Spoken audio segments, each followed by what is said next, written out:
everybody, and welcome to the first episode of the Visioneers Podcast. My name is Tatiana Speed, and this podcast will feature interviews with some of the extraordinary changemakers and leaders on the Visioneers platform. And to kick us off, I will be interviewing today Bettina Rothe. Bettina is born and raised in Berlin. She has a Master's of Psychology from the Technical University of Berlin. She is an embodied leadership coach, a conscious movement facilitator. She is one of the co-founders of Sky Pilots, which is a company that is training and developing leaders. And she's also been facilitating 5 Rhythms dance workshops and retreats around the world for the past 25 years. She is amazing. She's one of my dear friends, and today we're going to be exploring her journey into this field of somatic intelligence and also discussing her most recent body of work called Circles of Inclusion. So I hope you enjoy this conversation. Thank you so much for tuning in. So happy to have you, Bettina. Thank you for being here. And I wonder if you could just sort of kick us off by sharing a bit more about you, your work, and your path into this field of somatic intelligence. Yeah, I will. And first and foremost, I want to thank you, Tatiana, for having me here on the podcast today. And I always like starting off with gratitude and land acknowledgement, because you're right, I did grow up in Berlin, Germany, and I have been living in Vancouver, British Columbia, Canada, to be specific, in the neighborhood of Kitsilano, which is on the unceded territory of the Musqueam, Squamish, and Tsleil-Waututh nations. And so I just want to acknowledge I'm a settler here and very, very privileged to live the way that I do and to be sharing these practices that you all named in my bio, you know, not just here locally, but in many places of the world that have been very welcoming and open to the type of work that I do. So yeah, my thank you and welcome to anyone who's listening. Amazing. Beautiful. Thank you for that. And yeah, if you want to just share maybe a bit more context about the work that you do and maybe your journey into this field of work. Absolutely. Absolutely. You know, I can definitely say that the 3 pillars that make up my work are embodiment, which is really our ability to be at home in our bodies, and that connects us to our instinctual nature, to our intuitive nature, and a real awareness of what is happening not only inside of us, but how are we interfacing and responding consciously or unconsciously to the world around us. So my aim is always to root people into their bodies, and with that, into the intelligence. And I talk often about somatic intelligence, soma being another word for body, you know, that a lot of us have lost because we're often so focused on our cognition and our brilliant minds that we forget about the intelligence of the body, which includes the intelligence of the heart, you know, our ability to feel, to sense, to have empathy. So embodiment is a big pillar, and it doesn't really matter what types of clients I work with, and that might even include preschoolers or CEOs or, you know, mothers. It always comes back to rooting people first and foremost in their embodiment and making sure that they're actually connected not only to themselves, but also to the earth, because that is part of our body. Our bodies are extensions of Mother Gaia. And so part of the embodiment part is also plugging ourselves back into our root system and into connection with her. The other pillar is consciousness. And, you know, it is that level of awareness of self-managing myself, being really aware of what happens inside of myself and taking responsibility for that. So that includes how I show up, not just verbally and in my doing, but how I show up non-verbally in my presence.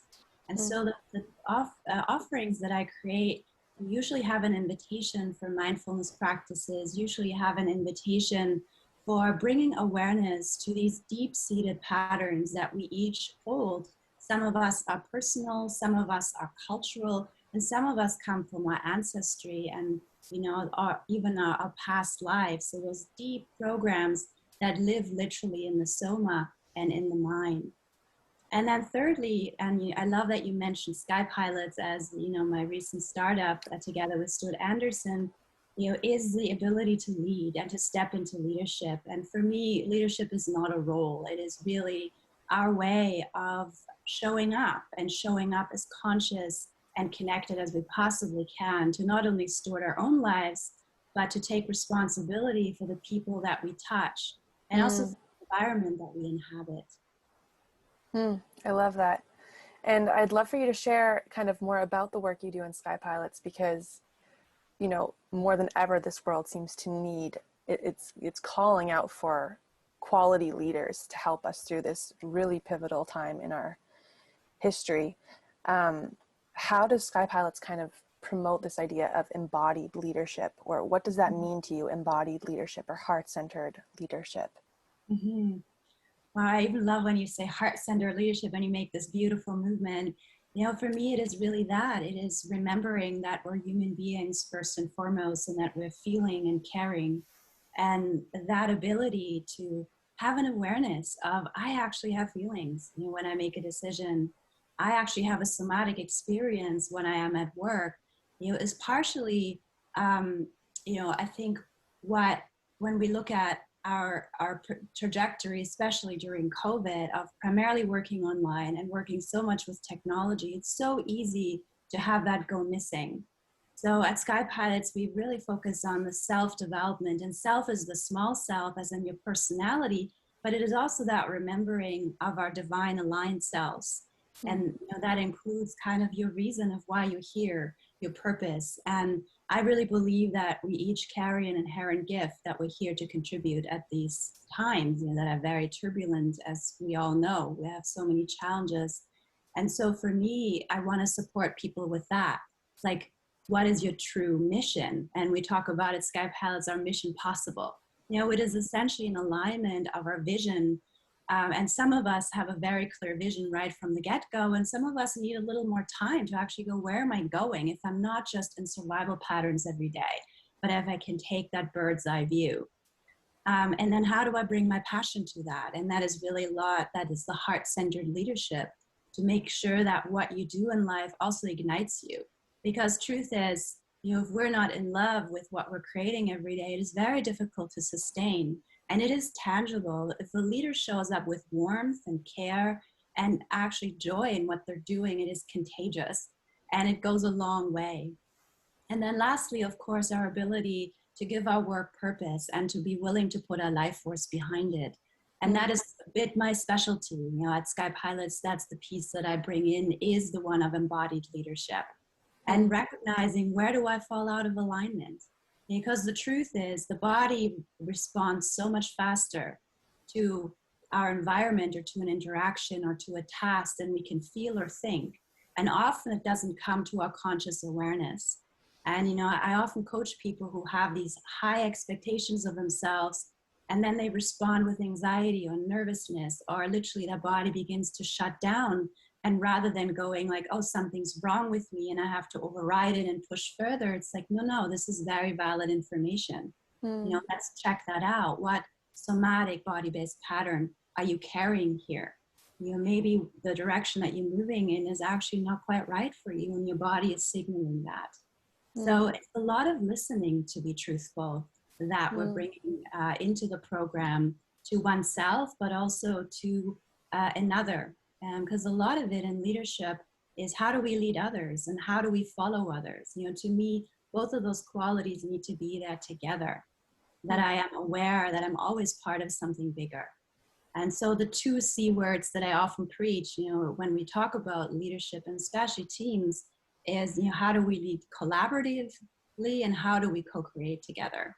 And then the third C would be, doing it in a way that is conscious, so that we give consent. Is like, that's what we're doing together, and people feel empowered in that way. So for a lot of people, that's still very new, especially if you look into companies and teams, where often people just carry out demands. But it's like, no, I am part of this. So I'm part of a culture. I want to be responsible, and I want to influence with who I am and what I have to offer. That's beautiful. It strikes me as really being a feminine approach to leadership, because it's so embodied, and it's also collaborative, and it's responsive. It feels like the other half of leadership that we've kind of been missing. So that's really, really beautiful and clearly very needed right now. Yes. And I'm glad you're naming that as feminine qualities. And, I just want to say that those are not just qualities that someone in a female body needs to have. Mm. As leaders today, we really need to be balanced in our masculine and feminine. And most women that I coach are so developed in the masculine way, to be super sharp and on target, and they work so hard. And even they often have forgotten trusting my body, trusting my intuition, leading with the heart. So it is a reminder that I feel in the Western world most of us can use. And to have these safe spaces, and it does require trust, to let down some of the guardedness, especially around emotions, because most of us have experienced that emotionality and work don't go together. So Totally. It's like, what if we reverse that and actually say the heart has emotional intelligence, the body has somatic intelligence, and we need them because it makes us better leaders and it makes us more perceptive, not just to what's going on inside of us, but to the field that we all share, because it has valuable information in it. It strikes me that there's kind of this restructuring of the value system happening in the world right now in terms of even coming to value intuition, coming to see the value of heart-centered, empathic leadership, coming to see the value of inclusivity. There's really a flip happening that it sounds like your work is really addressing and supporting. I wonder if you could speak a little more to that. Yeah, thank you for naming inclusivity, because that is right now, and you named circles of inclusion in the intro, is really what's most alive in my heart. Like COVID had stranded me. It was quite traumatic, actually, going from a worldwide teaching career, literally like an airplane, being stranded and not being able to convene people in person, which is what I've been doing for 25 years. And then finding ways to do that online. And the question was really, and still is for me every time I open a space, how do I make it inclusive? How do I make people feel welcome and belonging, that people can let some of their guard down, that people feel like their voice matters. And it is a tangible quality that we can feel. I think the spaces that we create that are inclusive, there's an openness and a warmth to it, and an ability to, I trust this, so a movement towards. And to do it in an online space has been really challenging. We, and I say we as me and my team, we spend a lot of time, figuring out what are the elements that are required, that people don't disengage, that people bring their whole self, even to a circle or a group that is convening online. Yeah, I mean, I think the COVID phenomenon has really created innovation in ways we've never seen before. And, in speaking with you before, it sounded like it was also part of the inspiration behind Circles of Inclusion, which I'd love to just dive into now and talk about, what this work is, what its intention is, and maybe you could share kind of its origin story, because it did kind of come out of this COVID crisis in a way, is how I understand it anyways. Yeah, it did and it didn't. I feel like the way I grew up literally 3 minutes from the Berlin Wall. I grew up in West Berlin, so you could say on the privileged side, but surrounded by guns, from the French and the American and the British allies, the Russians and East Germans on the other side. I would literally see the gun towers when I would bike to track practice. And I grew up with a real exclusion mentality, like dividing the world, very much a sign of the time, into good and bad, and people we're supposed to trust and people you can never trust. And it just did not work for my heart. I think I'm a natural empath, and it was so confusing to me as a child to not, be able to visit relatives in the East, or to understand, that the people on the other side are evil and that they could harm me if I, got too near the electric fence, and that there would actually be a reason to attack my life if I would break certain rules. And so I grew up with that. And I sometimes say, it is what brought me to North America, because the Americans were really glorified in how I grew up. It's the world of the free, and, come as you are. And so I went to California, I went to New York, I saw a lot of the United States of America. And funny enough, I found, and funny as in like quotation, not funny, the same kind of exclusion, just in different ways. Like being told, don't go to the native reserve, or no, you can't talk to the Mexicans, they're servants in California. So I found the same structure of society, just without gun towers and fences. It was a lot less obvious. Coming to Canada, I had a similar experience. And so it's been really something that has been dear to my heart always. It was like, how do we come together as human beings where it doesn't matter where we grew up, how much money we have, what job position we hold, what sexual or religious orientation we have, and what trauma we're bringing through not only our own lives, but those of our ancestors. And a few years ago, I was teaching in El Salvador, and it was a very privileged, rich, white retreat. And I was horrified seeing gun people again. Oh no, you can't go to the beach by yourself with your group. We need to bring the gun people. No, sorry, you can't do an outing by yourself. You need to be, accompanied by armed guards. And we never saw the staff. They were hidden. And it really revolted me. And I said, I don't want to work here in this way. I want to hold a circle for everyone. And so I invited everyone. And, the women came, the old women, the abuelas came, the children came, the men came. Yes, they still had the gun towers in the back, the gunmen in the back. But all of us just standing together, it was such an emotional experience.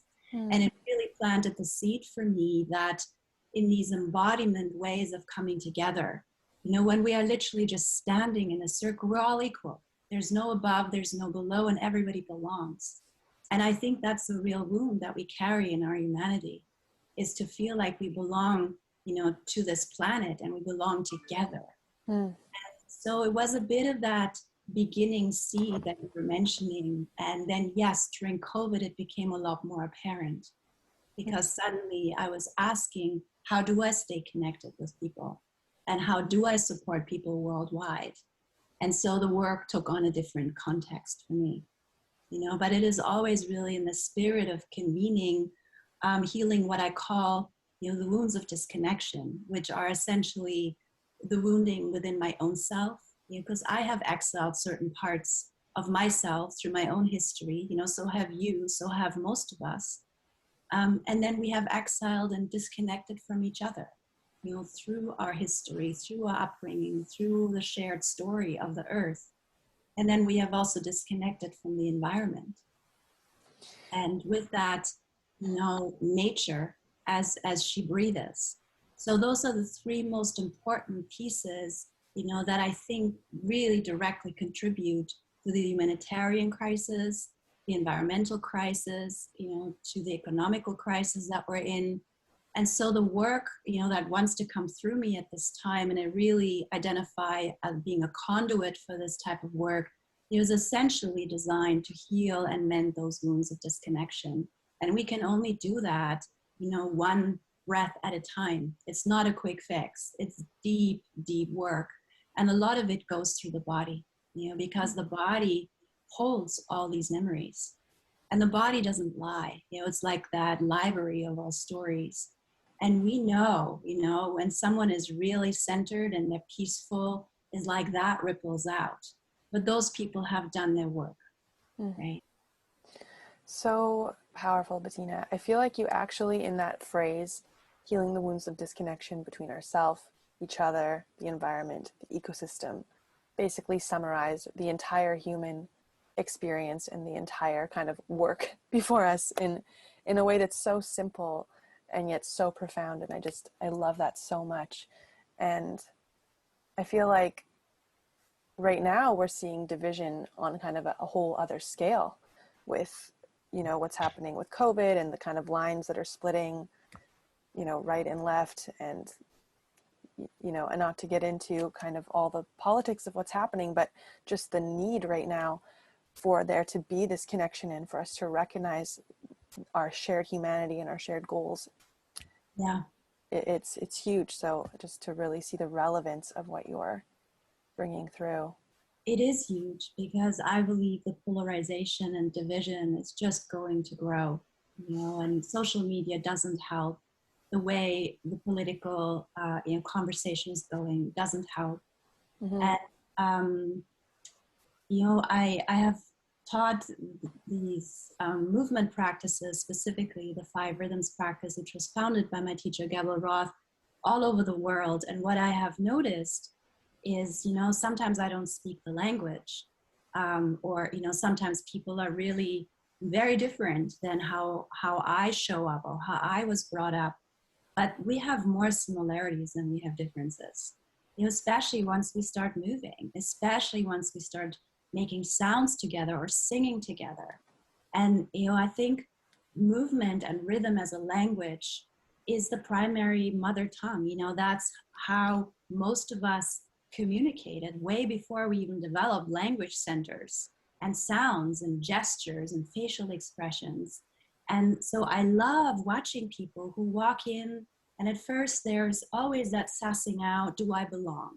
Am I loved? Am I welcome as I am? We carry that so deep, and it is a question of feeling safe and feeling welcome as one is. But when that drops, there's really always, unless it's a highly charged space, I want to say that if there's a tangible issue in the space, that's difficult to actually, sense in the beginning, unless people are right away willing to do their work. But there's right away a sense of, here we are together. We are movement. We are breath. We are alive. We honor the life force that moves through us. And with that, comes the expression that can only come through every single person individually. Like, what is your heart expressing? And there's no good and no bad. There's maybe sometimes a preference of, oh, I want to experience this versus that. But even that goes away over time. So essentially we come back to these very ancient ways of coming together, where we're letting energy in, we're letting it out, and we have an ability to release together. And that is very powerful, because most of us do not know how to let go and how to release and how to heal, especially on our own. And so the creation of these containers, of these communities and these spaces that are held, give people permission to do it together. And it changes something, because the narrative very quickly goes from something's wrong with me, right? Or I'm hurting, or you hurt me, to we're hurting, we're healing. We're creating these containers where we're creating change and embodying a new way of coming together. And that new way is really tangible, because it emphasizes unity consciousness, and it emphasizes interconnection. Maybe you could share a little bit about, what a circle of inclusion can look like, or the forms it takes, or the ways you kind of weave these circles together. Yeah, absolutely. Yeah. So because I'm me, and my background, as you said in the bio, is so much rooted in embodiment and leadership.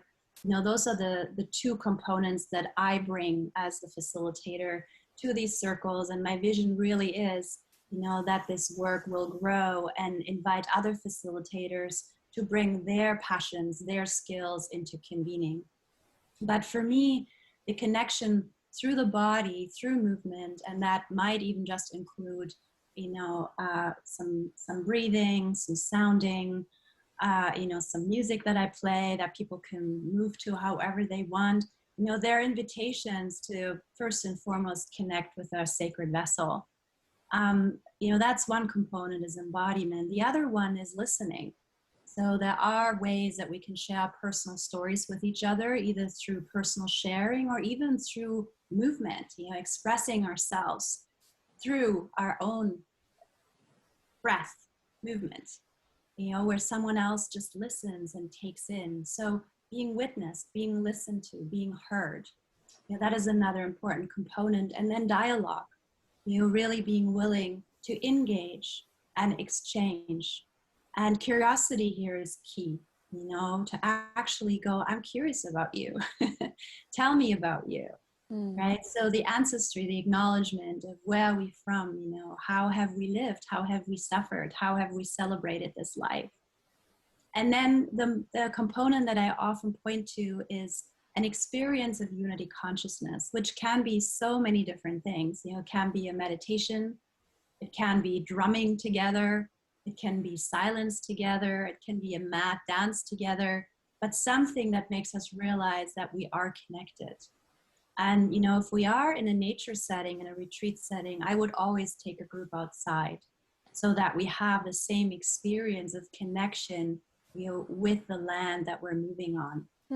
And that can be very powerful for people, you know, especially people who are used to just being in cities, and now all of a sudden they take their shoes off and, you know, they're moving with the wind, they're moving with the birds, they're moving with the earth. So we're creating opportunities for connection with self, each other, and the land. That's beautiful. I love how your work kind of weaves together, you know, the sort of dialogue, listening, embodiment practices with the arts as well, you know, with storytelling, with music, with dance. I feel like bringing in that cultural element is such a deep part of us that I don't always see in healing work, you know, in healing modalities. And yet it's huge, and it's sort of how we've processed things forever as a species, is coming together, storytelling, dance, ritual, movement, music. I mean, it's ancient practices as well, which I love. And yeah, I'm curious sort of what kind of groups you see this being useful for, or which communities you'd like to bring these circles into, or yeah, kind of what your long-term vision is for this work. Thank you for that question. And, you know, it is one that I approach very tentatively, because I always believe that when we, you know, put ourselves out there and really coming from a place of humility, of like, here's something, you know, that I hope will serve, you know, our world in these turbulent times of the great turning that we're in. You know, I often don't move with a clear vision of this is where it has to go. And yet, you know, I feel that this work is really peace work at heart. You know, it is work that brings communities together that potentially have conflict, that potentially are divided, that potentially are going through a shared healing journey. And, you know, what I know is that the dance brings people together in a very easy way. I facilitated a group in a country called Eswatini. It was previously Swaziland, during COVID, and I was the only one who zoomed in. So they put me on this really big screen, big sound system that I asked for. So they were all able to be together in a circle. And it was a real mix of community of expats who were mostly workers supporting, you know, the tribal members, and then a lot of poor families, some children that were orphaned, and everybody was standing in this beautiful circle. I was part of the circle on my screen, and I recognized that, you know, there's not a whole lot of doing that needs doing here. It is in the beingness of being together. So, you know, when you ask me about visions, I just see circles of people standing together. I see people that are in leadership, you know, people who are change makers, maybe even global leaders, being willing to see each other, being willing to be embodied, feeling hearts together, and see what wants to unfold. You know, because one of the things that I'm really clear about is that the solutions that we're seeking do not necessarily come out of the thinking that has created the problems. You know, so in some ways, what I'm saying is we need another intelligence here. We need to come together in different ways and source from the collective intelligence, but also within ourselves, connect to different aspects of ourselves. And that means reclaiming the body, it means reclaiming the heart, it means reclaiming our intuition, and recognizing that, you know, the space that we co-create when we're in a circle together itself holds intelligence. And sometimes, you know, and maybe I sound a little esoteric when I say that, I really feel when we're in these circles that are intentional, that the space itself lets us know what it means, right? To have a moment of reconciliation, or have a grief moment together, or have a conversation. And, you know, so when you say vision, it's like one vision that I've been holding, and may it come true one day, is to open for a conference of global leaders where people have these very high level conversations, which are not, my area of expertise. Is the actual problem solving of our crisis. But I would love to be the person who sets the tone, who sets the root system, and helps to create this trusted environment where people can move into these difficult conversations with more competency and connection. That's really powerful. And I feel like is an answer to much of what we are grappling with right now is, not seeing the other, not recognizing the other as ourselves, each person out for their own well-being. And yet I feel like these circles almost create a shift in consciousness, where true care and empathic understanding can be born, which then really could make the next steps more clear. Not that it would solve everything, but just that the next steps would be taken with more compassion and understanding, and care for the whole, which is so much where our consciousness needs to move to right now as a species. Yeah. And it really creates that opportunity for consciousness, to move beyond what I sometimes call the walls of separation. And essentially that's, my story that I was sharing earlier. That's how I grew up with. That's what I grew up with, walls of separation.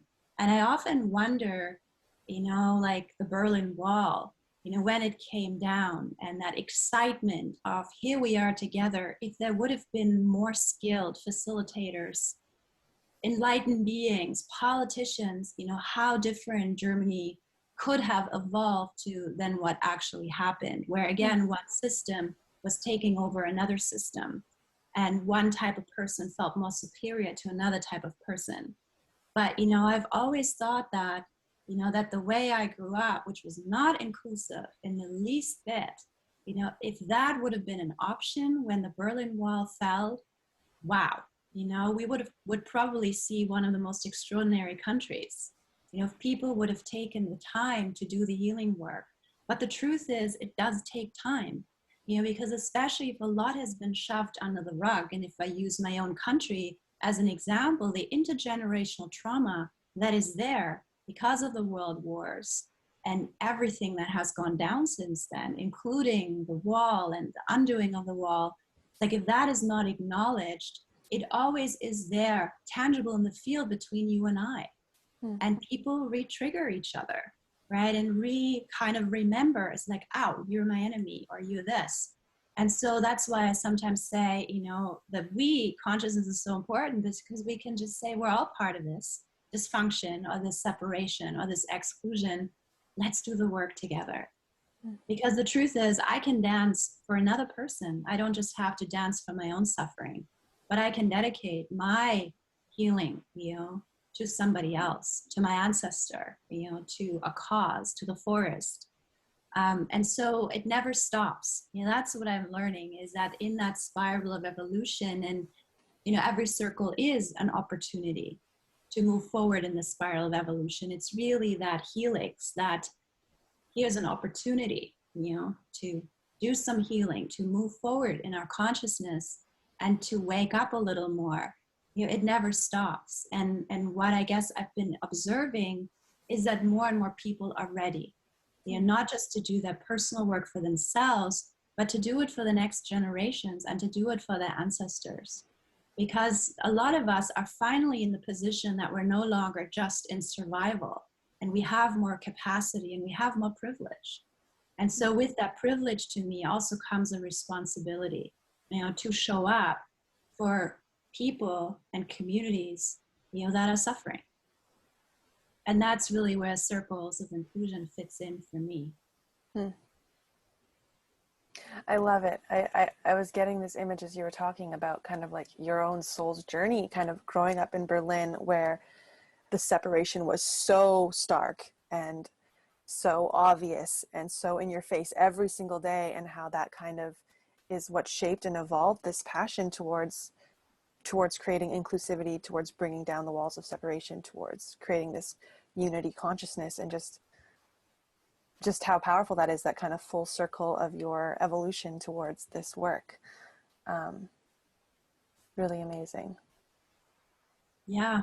It feels so good to be talking about it with you. Yeah. Because it's been germinating in me for so many years now. And, I really feel that readiness in me to be taken by the work and to see where does it want to go. And, as I said before, to come from a place of service and humility is really important for me, because it's so easy, I think, in leadership, to get attached to one's role in a group or one's status.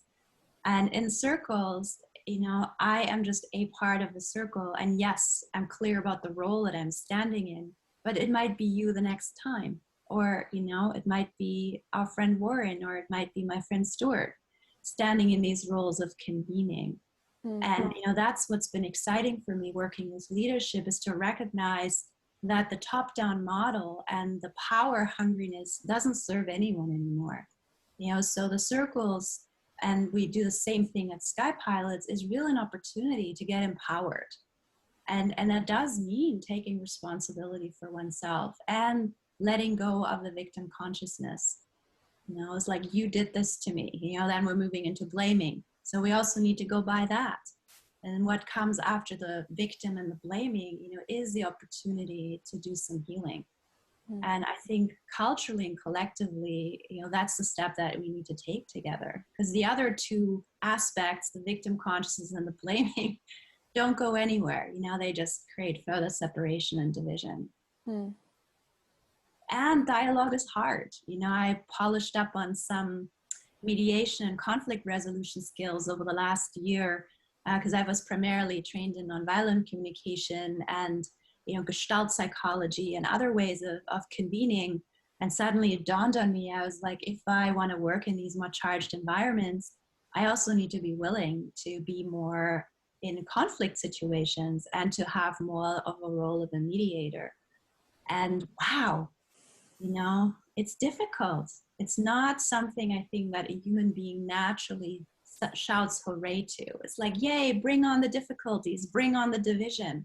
But what I'm learning is, if I am able and willing to stay with my own truth, my own body, my own breath, my own feeling, know how to regulate my nervous system, these conversations don't have to escalate, but, they can happen in ways that are consent-based and peaceful. And if they're not peaceful, then there are containers and people that can support through the process. And it is so powerful to release some of these old biases and assumptions and wounds.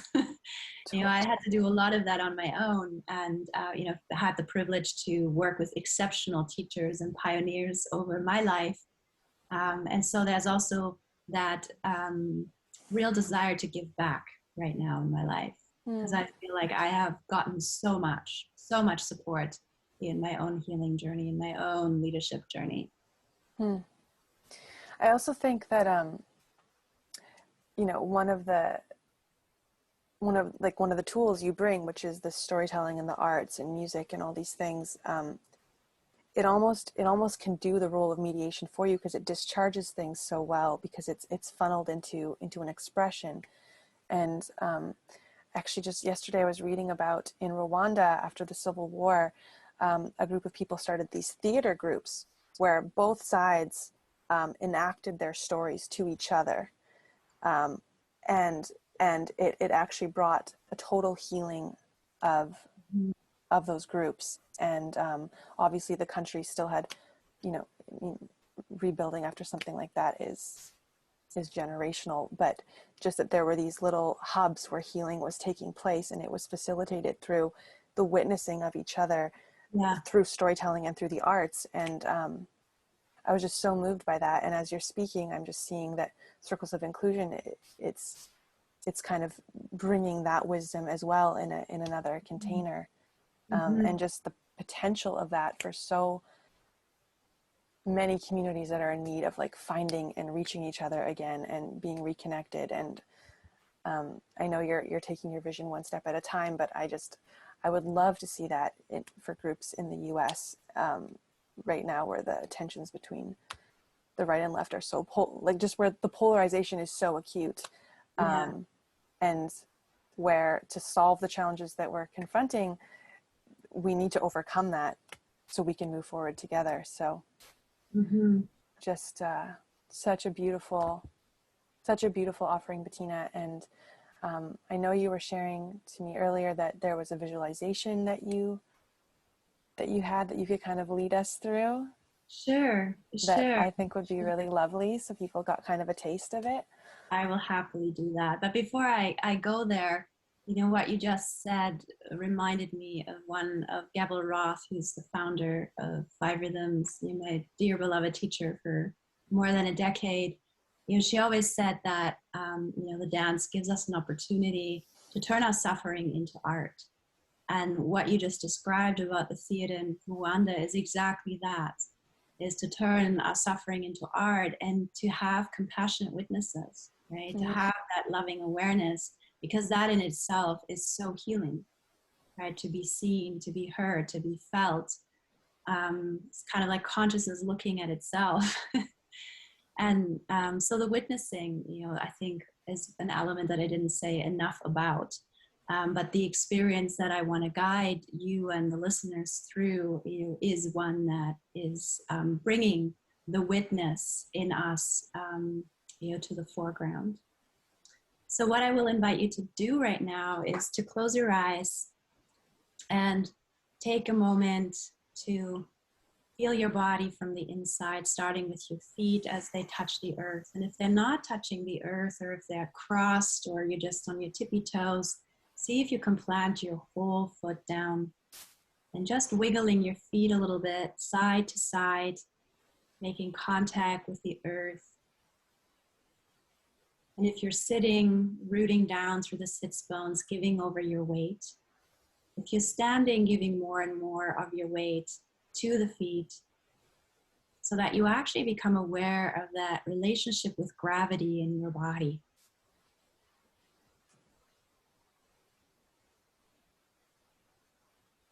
And you can lightly place your attention onto your breathing, just feeling that river of breath that moves through your body, however it might move through your body.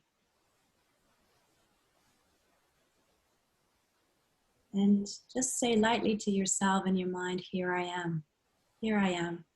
Really affirming your presence here in this moment. Connected to your body, connected to the earth. And because you can hear my voice, you're also connected to another human being, another heart, another body.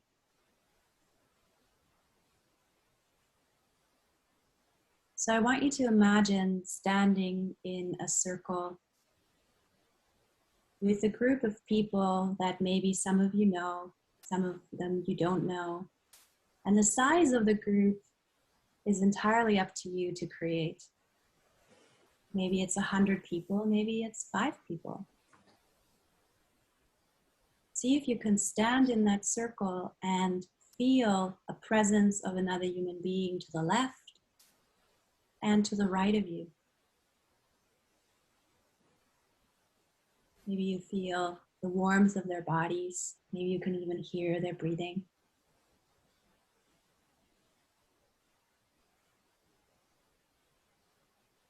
And then I want you to open your eyes and look across and see another human being standing across from you, also with their eyes open. They may or may not be looking at you. So letting your eyes wander from person to person, just taking each person in with your inner eyes, seeing how every person is unique and how they're shaped, what they're wearing, the energy that they're bringing. And also notice how the similarities. Each person is breathing, has arms and hands and a nose, feet.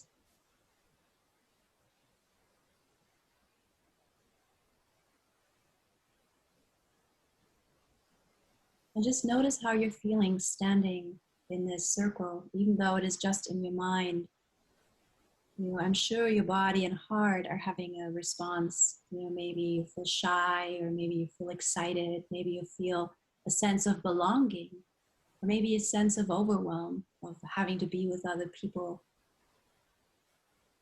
And all of that is part of our noticing, part of our embodiment, is to become aware of who we are when we are with others.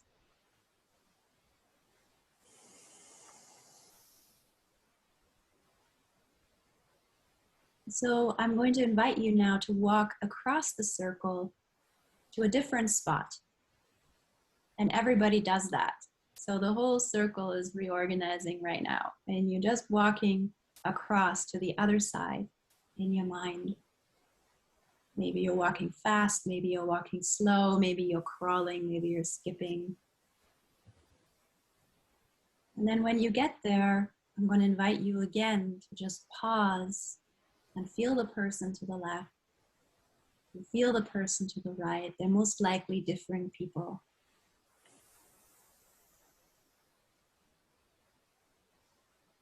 And opening your eyes again, seeing who's across from you. And looking around this new configuration of the circle, where there's no above and no below. Everybody has a place, every person belongs. And again, just notice how you feel being part of this circle, inhabiting your place.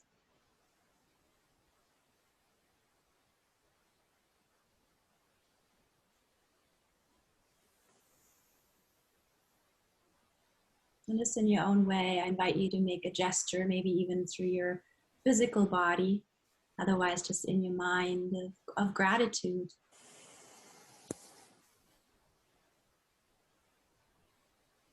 To be in this circle with these people, each of them bringing their own flavor, their own energy to the space.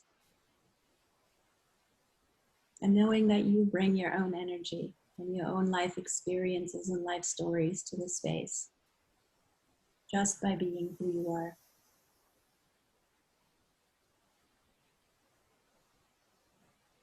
And with that, I'm going to invite you to slowly come out of this visualization by stretching your body a bit. Maybe breathing a little more, or shaking things out if that felt like a lot.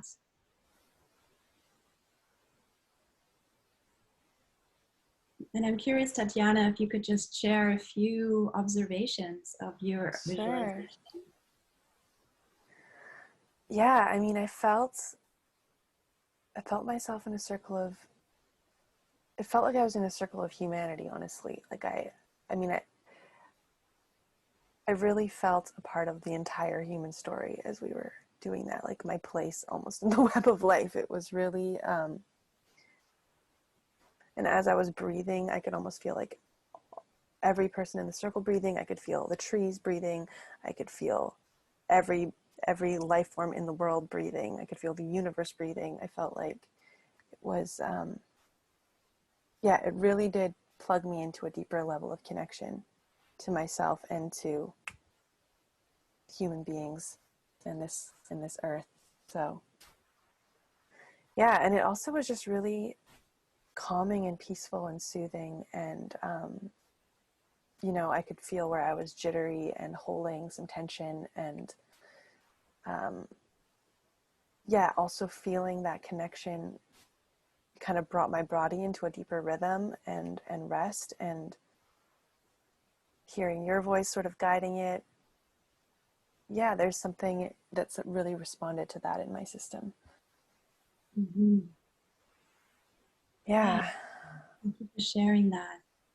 Like as you were bringing that image of the breath going through, really feels, like that shared spirit, that shared being animated by the same life force, that you were really tuning in.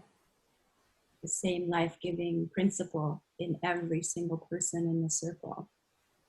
Yeah, totally. And it almost felt like I was just being breathed, you know, and it went, and then like the breath was like rushing through all of us. And so totally. Yeah.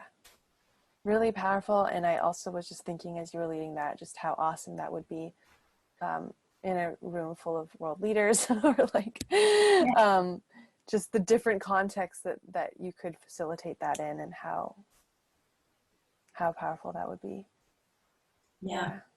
May it be so. May it be so. I'm up for it. Yes. Thank you so much, Bettina. It's been such a joy to have you and to speak with you. And yeah, I'm just curious if there's anything more you want to share, or how people can find your work, or be in touch with you.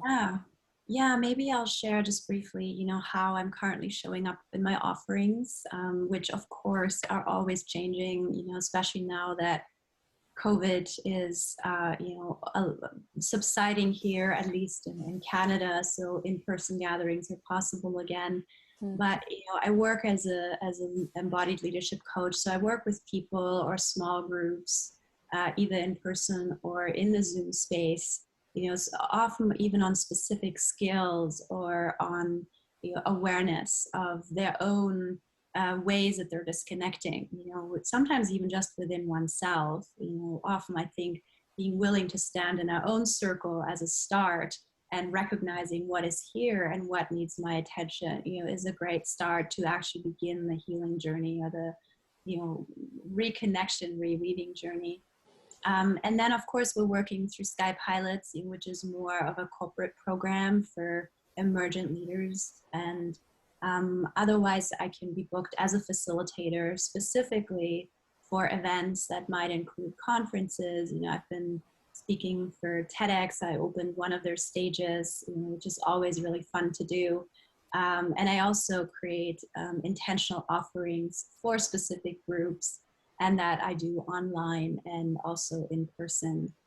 And I'm a DJ as well, so I often in my spare time you will find me in, you know, the ecstatic dance scene, offering 5 rhythms workshops, or, you know, ecstatic soundscapes, which are actually one of the most amazing ways to come together, I think, you know, to create unity consciousness. And it ties back into how I grew up in the Berlin nightclubs and the house scene. You know, that was like my first experience of collective That's trance. amazing. I was like, more of that. So that is a passion of mine. And, you know, for some people, that's an easy way, you know, to kind of come in to then go deeper into more, you know, I offer 3-day programs or retreats that are often 5 or 7-day programs, so that we can explore not just the high, but also begin to do our own work of where we have disconnected, and, you know, where within ourselves we need to do some personal work. And if someone wanted to be part of a Circle of Inclusion workshop, would they just email you, or? Yes, to just email me. Yeah. Okay. Yeah, absolutely. Or if they want to host one, right? Yeah. If you are part of a community where you're like, oh my God, we could really use this. And, you know, you don't have to have all the gear, all the equipment. You know, we're very good at creating and organizing events for people that meet our needs as facilitators, and what we need to have, you know, to have a smooth event. So often a conversation is the best way to start. Amazing. Bettina, thank you so much. And I look forward to sharing this with all the people so they can hear more about your beautiful work. Yeah.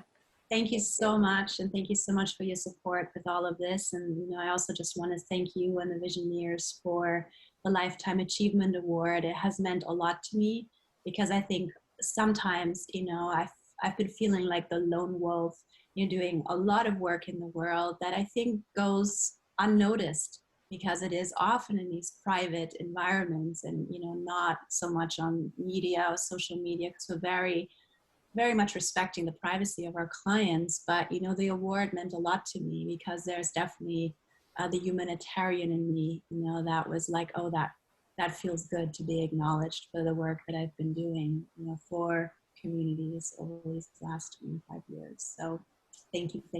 Oh. And always a joy to speak with you. Yay. Thank you, Bettina.